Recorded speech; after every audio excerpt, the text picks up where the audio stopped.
Hello and welcome to Byline Times Live with me, Adam Bienkov, and my colleague, our chief reporter, Josiah Mortimer. Josiah, how are you doing? I'm good. It's not too bad. Yeah. Yeah? I think, well, we were saying before this kicked off that it feels like it's a sort of slow week in politics, and yet there's actually quite a lot going on. Yeah, so we were preparing for this earlier. I thought, are we going to have much to talk about? And then I suddenly had this huge list of stuff coming through. So what have you been up to this week? What's been going on? Yeah, well, like you've been following, obviously, Prime Minister's questions today, which I'm sure we'll come on to. But there's, the big debate that basically everyone is talking about, and it seems to be dominating the front pages. There's been this assisted dying bill that's coming up on Friday, which MPs will vote on the second reading. So it's the first proper debate on this legislation. Friday, unlike most parliamentary Fridays, it's normally nothing, is it? In fact, it rarely even sits on a Friday, does it? In Parliament? Yeah. So it's all because it's coming through this private members' bill route, isn't it? So, well, I'm sure we'll get on to talk about assisted dying a bit later. But first of all, we can talk about Prime Minister's questions. It was Kemi Badenoch's, I think, a third outing. Is that right? Or I think that's right. Her third outing as Conservative Party leader. She's had a bit of criticism the last couple of weeks about her performance, saying it hasn't really matched up to expectations. Yeah. How did she do today? Yeah, I think it's not really improving. She sort of started fairly badly. The past couple of times she's been criticised for staring at her notes the whole time, despite, I think it was last week, she had a go at Keir Starmer for supposedly reading off his notes and then asked him a question off hers. But yeah, she doesn't seem to be getting any stronger. And I think it is starting to attract a bit of criticism. They're just looking at a Spectator piece that's just gone out in the last few hours, and they said she needs to do better, first of all. Anyone who was watching it could see that. But it also said Keir Starmer demolished her with facts. And there's just a whole litony of issues. That's not the Spectator line, is it? Normally, exactly. That's quite striking. Yeah. So, what did you make of it? You were there as well. Yeah. I think she started off actually okay. Her first questions were about Rachel Reeves' comments. I think she told the CBI that she wasn't going to raise taxes or borrowing after this budget, and she was walking that back today, and Starmer's spokesman was also walking that back today, and probably not that surprising that Keir Starmer isn't going to say no, I'm never going to raise your taxes again, but that was a fairly decent start. But then it seemed for me to sort of rapidly go down when she sort of switched questioning as she often does. She doesn't seem to stick to one topic. She switched questions immediately to this question of this petition that we've heard a huge amount about in the past week. The petition for him to resign as Prime Minister or to call another general election, and she seemed to suggest that she was in favour of that. What did you make of that? Yeah, the question that popped into my mind was like, really? Are you sure? Because Starmer's got, 420 odd seats, or an enormous majority, and the polls have shifted, but I really don't think it's enough to bring the Tories back. It kind of felt like she just felt like she had to mention the petition, just because it's been such a talking point in right-wing circles, on X. Yeah, exactly. So it just feels like it was almost like she was being pressured into saying. Well, I don't know about you, because I haven't really been going on X in the last couple of weeks, other than sort of to post links to articles and things. So I was kind of not even really aware of this petition. So I don't know how far beyond sort of X it's really sort of penetrated people's consciousness. I know it has been picked up by some. I think Keir Starmer was asked about it on ITV once. But I think it's broken through to the mainstream primarily because it feels like it's because most journalists, many journalists, are still on X, and still looks like they're kind of obsessed with the talking points on there. But you and I, many of the Byline people, and some other journalists, in fairness, as well, have switched over to platforms like Blue Sky, and these just aren't the talking points on there on there at all. So it feels like X is sort of a bit of a right-wing echo chamber, and some of it's filtering through in terms of the questions that get asked at lobby. You see some of these talking points, anything must tweets, will be asked 10, 15 times about lobby. But just to explain these petitions, so this is a House of Commons, or is it House of Parliament? I can't remember. Parliament, yeah. Parliament petitions website. Anyone can go on, put a petition up, and lots of people can sign it. Now, I don't remember these making headlines before. So I think the biggest one that I can remember is the one to have a second referendum on Brexit. I believe that got about, was it 6 million? 6 million or something. This one's got 2 million. I don't remember this being sort of national talking point when the Brexit re-referendum got 6 million signatures. Not at all. It was completely dismissed. I think, it almost certainly completely dismissed by some of the people that are now saying this 2 million petition is, the biggest. They're saying it's, the biggest, most important pressing issue of the day. And Keir Starmer had quite a good line when Kemi Badenoch asked him about it. She was saying, this is a massive petition calling for you to go. Have you considered it, basically? And Keir Starmer responded, we actually had a very large petition back in July. And of course, routed Kemi Badenoch's party, which is the whole reason why she's leader now. But yeah, what else stood out for you in PMQs? Well, I think I'm just on that petition, it's, I think at least with the Brexit petition, that was at a point when the possibility of a second referendum was a real thing. I think that was sort of around the height of the kind of Brexit wars in Parliament. That Theresa May didn't have a majority, she was struggling to get through her version of Brexit. So that was actually a live issue and something that could happen, that we could that was one of the options on the table, albeit not a very likely one, that we would have a second referendum. But we're 4 months after a general election here, and you've got the leader of the opposition whose party has just suffered its worst ever, this historic, huge general election defeat, pushing for a rerun. And I pushed the Kemi Badenoch spokesman on this day, saying, are you calling for a general election? He said, oh yeah, why not? We want to have another go at getting back in government. Are we really expected to believe that? I know that they've probably come up in the polls a bit since then, but surely, it just seems a bit kind of like student politics to me. And it's such an interesting contrast with, this People's Vote petition, which was to have another EU referendum, effectively. Like you say, at a time when it was plausibly on the cards. You're now seeing... and look, so many voices on the right were dismissing that as, saying you want to override the will of the people. Yeah. And now it's... Exactly. We heard so much about the will of the people. We're not hearing anything about that, like 4 months after a general election. No, exactly. And you think some of these papers that are now, trumpeting this petition, saying it's how important it is to the country, they were ripping into, People's Vote campaigners, 5 or so years ago. So it does feel like there's a whiff of hypocrisy to this, I think. The other thing that stood out for me, as you ask on PMQs, was once again Kemi Badenoch saying something that just isn't true, whether intentionally or not. So I don't know, I can't remember if it was last week or the week before. She made I think it was last week. She said that that Rachel Reeves hadn't mentioned defence in her budget, which wasn't true. There was multiple mentions of defence. And she said something similar today, which was, she said, after our last budget, you didn't have farmers blockading Whitehall in protest. But, well, again, not true.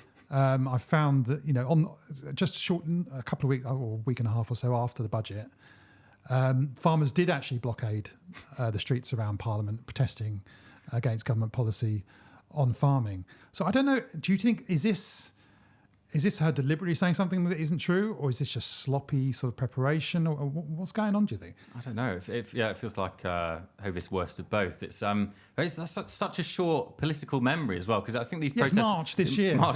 Yeah. So, and at a time when I think Kemi Badenoch was still a minister then, as serving as a trade minister. So... yeah, it just feels like either she's got an incredibly short memory or just isn't, getting the briefings that she needs. But either way, it comes across as pretty lazy. And I think you were in the briefing with, as you say, her spokesperson afterwards. Did they mention anything about that, or this is just something that emerged? This was something that sort of came after the brief. I found out about it after the briefing, but no, it was a very. We've spoken about these briefings before. I think a couple of weeks ago. It was a very short briefing, because they just don't seem to have anything to say. So Kemi Badenoch has sort of said repeatedly now is not the time to talk about policy, hasn't she? It's not coming forward with policy. She gave a speech-stroke press conference today in Westminster at a Tufton Street think tank, the Centre for Policy Studies. And at the briefing today, her spokesman said, "Oh, well, of course, you're all invited to come along and put questions to Kemi Badenoch." So, of course, I emailed the Conservative Party and said, "Could Byline Times please come along?" And we were not granted permission to come along. So, we've heard a lot about cancel culture and freedom of the press. It doesn't seem to apply to Byline Times and the Conservative Party. We've seen so much of this, haven't we? I mean, was it a rejection, or did it just completely ignore just you? complete blanking of the request. But it seems sort of shadow government by think tank just seems to be a really long running trend, doesn't it? Yeah, well, there are these kind of close links, aren't there? And that actually sort of brings me on to the next point, which is the question that she asked today of Starmer on electric vehicles, which seems like a bit of a niche topic for her to ask the Prime Minister. What do you think? Yeah, I mean, it has been I think a point of contention over the past few days, partly because Jonathan Reynolds, the business secretary, was speaking with auto sort of sector figures over the past couple of days, and some of them basically are worried that they're not going to meet this demand to. Basically, every year they have to sell a certain percentage of vehicles that are electric vehicles. And they're saying they're fine for this year, which I think is 22% have to be electric. Next year, it's going to go up a bit, and they're saying that they're going to struggle with it. But again, it's a really tricky one for Kemi Badenoch to bring up, because it was Rishi Sunak's government which brought in these electric vehicle mandates. Albeit then we saw Rishi Sunak sort of in a flurry of sort of climate skepticism, a bit of a sop to the Reform Party. He watered these down. So instead of by 2030, getting rid of new petrol and diesel vehicles from being sold, he moved that to 2035. Now, when Keir Starmer came in, he moved that back to 2030, and that was what Kemi Badenoch was sort of having a go at him about today. But as Keir Starmer said, it was her government that brought these in the first place, and that 2030 aim was initially a Rishi Sunak and Johnson pledge. And it's a strange one, isn't it? I think we talked about this before, but how the Conservative Party seems to be distancing itself from its record on climate change, which actually, if you look back at what they did and didn't achieve over the course of their time in government, the one area where they actually do have a pretty solid record is on, relatively speaking, is on climate change. But she's now sort of furiously backpedaling away from that, and she's even says that she's a net zero skeptic. Yeah. Which is quite a sort of extreme thing to say. I mean, where do you think that comes from? It is. I mean, I think partly it's they still haven't got their head around whether they are entirely focused as a party on sort of crushing Reform UK and getting all those voters back, or whether they're actually seriously trying to take Labour voters, who of course, a third of them voted for the party at the general election. And I think the Conservatives have a real problem with failing to recognise that a very large chunk of the population, a majority really, are actually progressive voters, but they just seem intent on, they only seem to look at Nigel Farage's party. And I'm not sure if people are voting Reform on the basis of climate change. That doesn't seem to be the sort of main driver of support for me. I wonder how much of this is to do with the sort of funding of the Conservative Party, which has completely come from kind of net zero skeptics. Yeah. I mean, it was you wrote about this recently, didn't you, Adam? This Global Warming Policy Foundation, which I think was set up by Nigel Lawson sort of in the 1980s. So former Tory Chancellor under Margaret Thatcher. And I mean, if you look at anything that this organisation puts out, you'll come to the conclusion that they don't want any action on climate change. Almost everything they put out is sort of looks like anti-solar, anti-wind power. It's sort of casting doubt on climate science. But yeah, I mean, they've been, some of their funders have been giving to Kemi Badenoch. Do you want to just talk through? Yeah, so one of the leading figures in that group, Neil Record, actually, his house was the campaign office for Kemi Badenoch, and she has accepted tens of thousands of pounds from him as well. But I think that sort of broadening this out, I think it just kind of all looks a bit kind of, bashing on climate change, talking about petitions.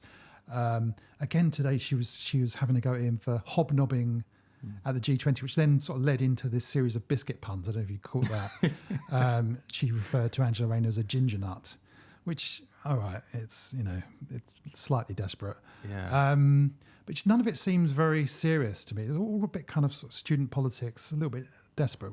Yeah, I think if you can't land a blow, sort of try and land a half-hearted pun. It seems to be the approach Which, they're going for. and I think the alternative is, I mean, like, as I say, I think she started off well with her question about Rachel Reeves. And Labour, if you look at where Labour have had difficulties since they entered government, a lot of them can be kind of laid at the door of the Treasury and Rachel Reeves. I mean, so many of the real, particularly the winter fuel allowance, which is, it's a particularly cold day here in central London. That's really going to cause some damage, and already has caused some damage to Labour Party's position.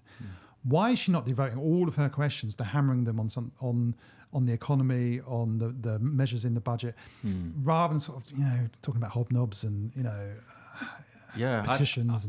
I get the sense. I mean, they're in such a bind by virtue of the fact that they aren't putting out any policy. So, basically any question that they ask, any policy they criticise the Labour Party of, it will be rightly, met with the response, well, what would you do instead? I think at the moment, it seems like their answer is, well, that's hardly the point. We shouldn't be asked about what our policies might be. But yeah, almost that does seem to be the policy of the Tory party at the minute is just to have no policy and to sort of wait and see. It's to enjoy being in opposition, I think, which I think she has said that she's actually excited about the prospect. She said that during her campaign that she was excited about being in opposition, which is fine. But I think you end up staying in opposition if that's your. At some point, people are going to. I think people already are starting to question. And I think Starmer's responses at Prime Minister's questions have all been based on this premise: is that we know what you're against, but we know that you support a lot of these measures that we're bringing forward, but you're opposing the means to do it. And her defence of that is to say, well, it's too early to set out our policy, etc., etc. And she may be right on that, but it does sort of lend to her sort of lack of credibility in everything that she says, and it does. It does also lead to, I mean, I thought when she became leader that she'd get a lot of coverage in the press. I don't think she actually has had a huge amount of coverage because, I mean, she held this press conference today. Why, if you're a major news organisation, would you bother giving much time to this? When there was no announcements, there was no new policies. She said nothing particularly interesting. She said she's going to hold a series of reviews. How was it sort of met when you and colleagues sort of asked about anything policy related? What did they say? Well, so the stock answer from her spokesman is to say, well, we're not setting any policy yet. And what then happens is that the briefing. I mean, you've attended a lot of these briefings. Normally go on for a long time, sometimes too long. The one today with Kemi Bannock's spokesman, I timed it. 5.5 minutes. and a lot of that time was devoted by journalists asking, well, why should we bother coming along to your press conference if you're not going to be announcing anything? I get the sense it just feels like it's, I mean, in a way, fair play to them because they are, turning up and answering questions. But I get the sense maybe they were in government for so long, and when you're in government at the end of PMQs, you have these lobby briefings where you are basically pestered by journalists for 45 minutes, and it sort of feels maybe that like they still have that mentality. They sort of it's just the done it's the done thing. And as I say, no one's going to argue with them for turning up and answering a few questions, but without any policy, it does seem a bit empty, doesn't it? Well, let's move on from Kemi Badenoch to something that actually matters, which is the recent announcement of that the ICC have got an arrest warrant for Benjamin Netanyahu, and we've seen some interesting responses from European governments and from the US to this. The US have been very aggressively against it, but some European countries. So Germany has said that they think it's hard to see that they would arrest Benjamin Netanyahu if he visited. France has also come out and said that they believe that that he would be immune from being arrested. Downing Street have been walking a very fine line with this. They said that they are committed to the ICC, but they were repeatedly questioned. Starmer's spokesman was repeatedly questioned about this today, about whether Netanyahu would be arrested if he came to the UK, and it's not impossible to believe that he would come to the UK. He's been in the past. And their line is that there will be a domestic legal process, but which would consider whether Netanyahu would be immune from, which is an interesting one, because they could come out and just say, the ICC has got this arrest warrant. Of course, we're members of the ICC. We would facilitate that arrest if Netanyahu came. Or they could say the opposite, but they're kind of saying neither. What's your view on it? I mean, Keir Starmer is, if his sort of worldview is anything, I do think it is sort of, at the moment, until we're shown otherwise, it's kind of following international law, right? It's his background as a lawyer. And I think there's always probably a rightful resistance to saying, that the government would do anything, that would tell the police to do anything. I think that was actually, the last government slipped up a little bit on that front. You had Suella Braverman as a Home Secretary basically lobbying the police to shut down protests, branding them hate marches, which was seen as completely inappropriate. So I think there's a reluctance to steer down that path. Yeah. But yeah, you're right. I mean, the line at the minute is unclear, I think. I'm interested. I suppose the question is whether, let's say Benjamin Netanyahu comes to the UK.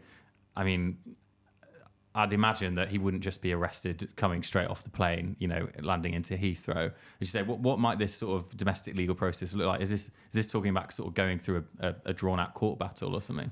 Downing Street says today it'll be decided by a British court. I mean, I suppose in reality, if he had any, the visit wouldn't go ahead if he thought he had any chance of being arrested. But I guess what the significance for it, for the millions of people around the world who are sort of shocked by what's happening in Gaza and the horrific scenes we've seen, if we have this system of International Criminal Court, which I believe we should have, if it's to mean anything, surely members of that court should be able to say, yes, we believe that this arrest, one way or another, should go ahead. Otherwise, why be a member of it? Yeah. And was there some talk in international circles of saying, it doesn't apply to Israel because Israel isn't a member of the ICC? In which case, you think that would be such an France's incentive. Argument. Yeah, France is saying that. Yeah. You think if that's the case, then surely every country in the world will be rushing to get out of the ICC. Well, exactly. It's an incentive not to. Yeah. So I suspect that's something that's going to run and run. But bringing it back to UK, the biggest story or the biggest sort of development this week is going to be the assisted dying vote, which is taking place, we mentioned earlier, on Friday. I mean, this is a debate that's been going on for many years in the UK and around the world. This is a big moment, isn't it? It is, and I think there's a bit of a sense of disappointment in some circles, the sort of way this has come about. I mean, I was speaking to the director of Liberty, the human rights group, this week, and I think they're a group that actually supports the principle of assisted dying. But of course, we know that Parliament isn't perfect. We don't have a perfect democracy by any stretch of the imagination. And these sort of backbench bills, backbench legislation coming from people who aren't in government in this case, it does mean that it gets very little time to be scrutinised. And I think that's something that a lot of MPs are uncomfortable about. I think the other part of it is that a big majority of the country, support the principle of assisted dying. I actually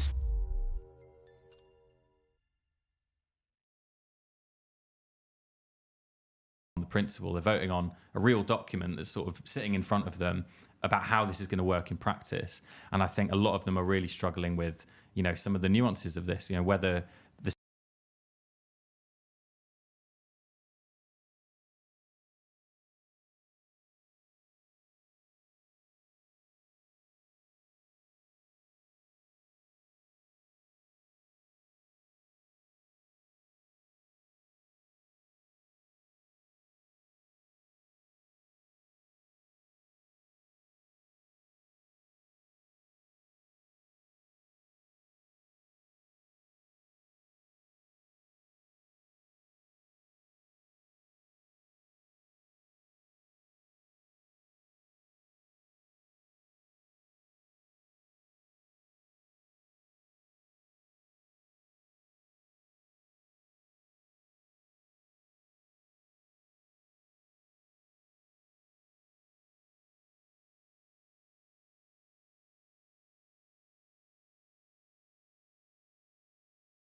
And then effectively lots more people have this option, right?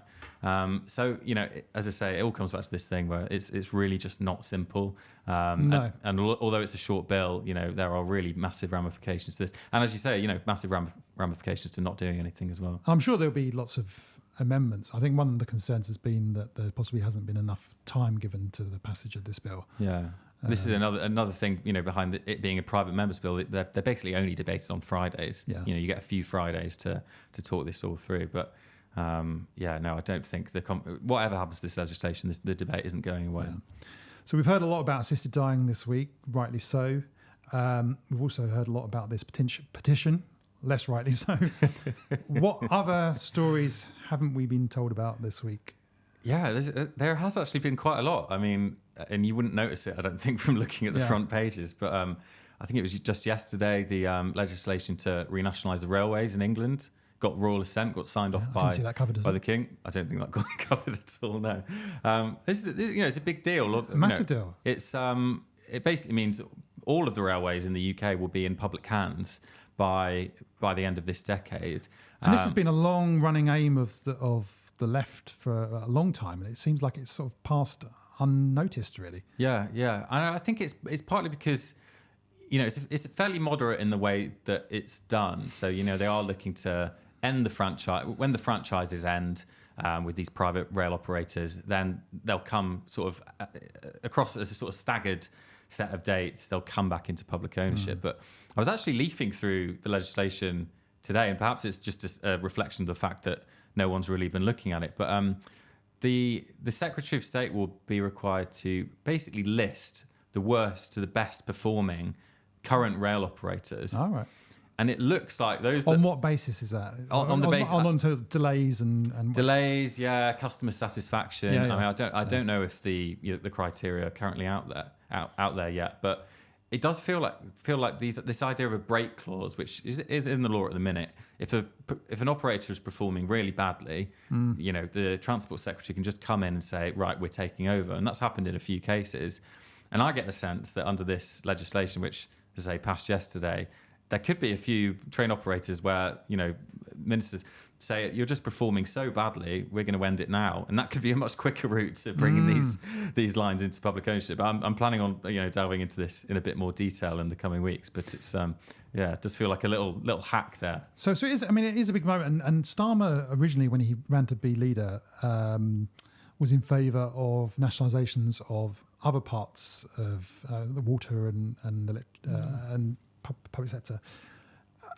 I wonder whether this is, it's kind of been reduced back now just around renationalisation.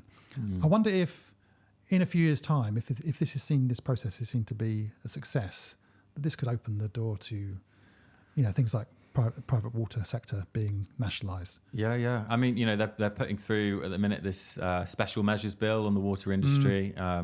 I think there's a real chance that, some water companies could go bust in the next 5 years or just drop out because, the pressures. And what does Starmer do then? I guess, Yeah, I mean, it would feel, unfathomable. They'd say, right, we're just going to hand you over to another failing public. Yeah.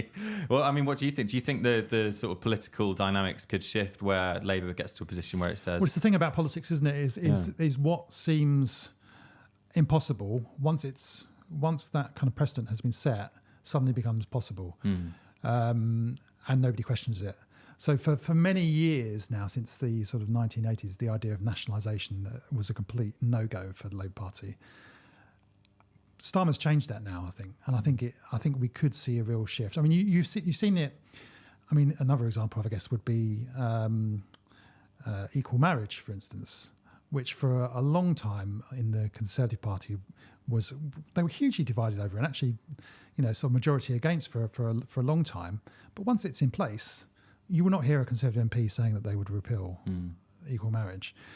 And you don't even hear Reform talk about that. No. So it's a testament, really, isn't it? So, you hear a lot about the sort of Overton window and how this idea that, the politics gets shifted to, and often that's talked about shifting to the right. I just wonder whether this is a case of it potentially shifting to the left. I think so. And, definitely things can move, and part of it's just by virtue of being in government. The government kind of it's harder for left wing governments to do, or governments of the Labour Party, whatever you want to call them, to set the agenda with the state of the press that we have. But they do control the narrative a little bit, and they can change these debates. I just want to touch on, if you don't mind, Adam, another really big bit of legislation this week that's going through, which is the tobacco and vapes bill, which is basically going to ban smoking for in 30 years. Basically, no one will legally be able to buy cigarettes. So this was originally brought forward by Rishi Sunak, who I understand he didn't even vote, did he? Doesn't look like it. No. And this was meant to be his big legacy, wasn't it? Yeah. But he cancelled it at the general election. Well, it got dropped because Rishi Sunak called the general election, which then lost all this legislation. So some of his landmark legislation he was meant to pass got dropped because he didn't want to wait for a bit longer and see the polls sort of decline even further. But it's a big change, isn't it? Yeah. It's a big change. I mean, do you think that we would have been having this conversation again? It's one of those issues, isn't it, where it feels like 5 years ago it would have been completely bonkers to talk about banning cigarettes, or certainly not in the public debate. But these things have the conversation shifted quite quickly. Well, I think the original smoking ban was very controversial at the time. I think there's sort of opinion polls show that there's massive public support for smoking bans, and there has been a sort of steady, sort of decades-long decline in smoking. What we've seen in recent years is the rise of vaping as the alternative, and particularly among younger people as well. We have seen a bit of a reversal on this, though, haven't we? There was a suggestion that this bill could include a ban on smoking in pub gardens. That's no longer the case, right? That's gone. I think there was such a backlash from the hospitality sector. They just thought it's not worth pushing on with. But yeah, I mean, just looking at the vote last night, I think it was something like 450 MPs in favour, less than 50 against. So it's really quickly become this consensus issue. And I think, again, because it's one of these staggered things, it's basically banning the age at which you can buy cigarettes gets a year older every year.